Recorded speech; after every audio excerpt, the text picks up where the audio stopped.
वर्धा जिल्ह्यातील पुलगाव शहरात रामनवमीनिमित्त प्रभू श्रीराम जन्मोत्सव अत्यंत उत्साहात आणि भक्तिमय वातावरणात साजरा करण्यात आला. वर्धा नदीच्या काठावर वसलेल्या प्राचीन आणि श्रद्धास्थान असलेल्या श्रीराम मंदिरात गुरुवारी 26 मार्च रोजी दिवसभर विविध धार्मिक कार्यक्रमांचे आयोजन करण्यात आले होते.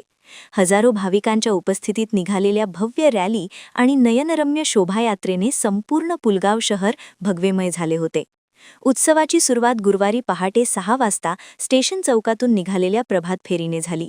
ही मिरवणूक बस स्टँड चौक, आठवाडी बाजार चौक, भगतसिंग चौक, गांधी चौक, शनी मंदिर संकुल, बालाजी मंदिर चौक, हरिराम नगर, श्री टॉकीज मार्ग आणि राठी मार्गे जात टिळक चौकातील हनुमान मंदिरात समाप्त झाली.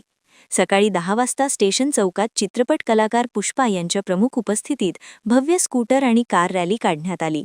भगव्या साड्या आणि फेटे परिधान केलेल्या महिलांची उपस्थिती या रॅलीचे मुख्य आकर्षण ठरली.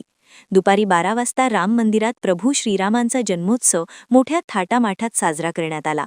या मुख्य पूजेचे यजमानपद लखन केशारवानी आणि त्यांच्या पत्नीने भूषवले.